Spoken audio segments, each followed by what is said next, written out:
Welcome to the Week 5 video lecture for land use and planning. This week, we will be exploring sustainable design in land use planning. Sustainable design is an approach that views human civilization as intricately connected with the natural world.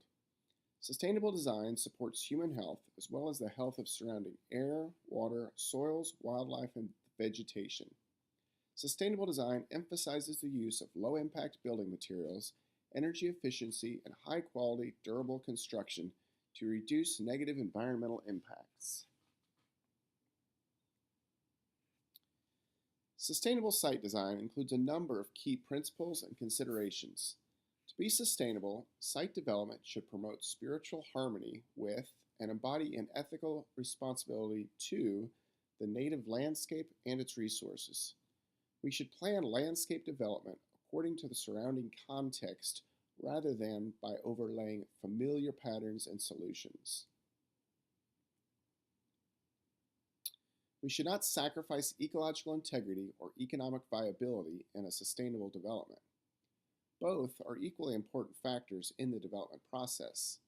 We must understand the site as an integrated ecosystem with changes occurring over time in dynamic balance. The impacts of development must be confined within these natural changes. Site design should allow simplicity of functions to prevail while respecting basic human needs of comfort and safety. We must recognize there is no such thing as waste, only resources out of place. Site design should assess feasibility of development and long-term social and environmental costs, not just short-term construction costs. Designers should analyze and model water and nutrient cycles prior to development intervention. First, do no harm. Site development should minimize areas of vegetation disturbance, earth grading, and water channel alternation. Structures should be located to take maximum advantage of passive energy technologies to provide for human comfort. To maximize sustainability, site design should provide space for processing all wastes created on site, collection, recycling facilities, digesters, lagoons, etc., so that no hazardous or destructive waste will be released into the environment. Environmentally safe means of on-site energy production and storage should be determined in the early stages of site planning. Development should be phased to allow for the monitoring of cumulative environmental impacts of development. Natural ecosystems should be allowed to be self-sustaining to the greatest extent possible. Facilities should be developed to integrate selected maintenance functions such as energy conservation, waste reduction, recycling, and resource conservation into the visitor experience.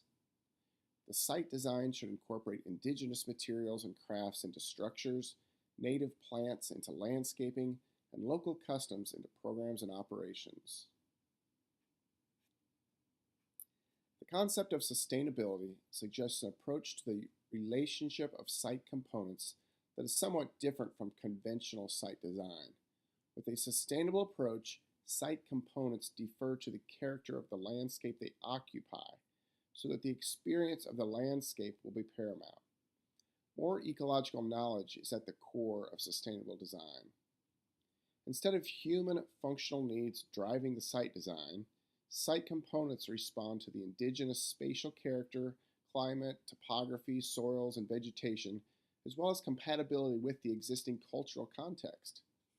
For example, all facilities would conform to constraints of existing landforms and tree locations. In other words, land would not be leveled and trees would not be removed, thereby maintaining the character of the existing landscape.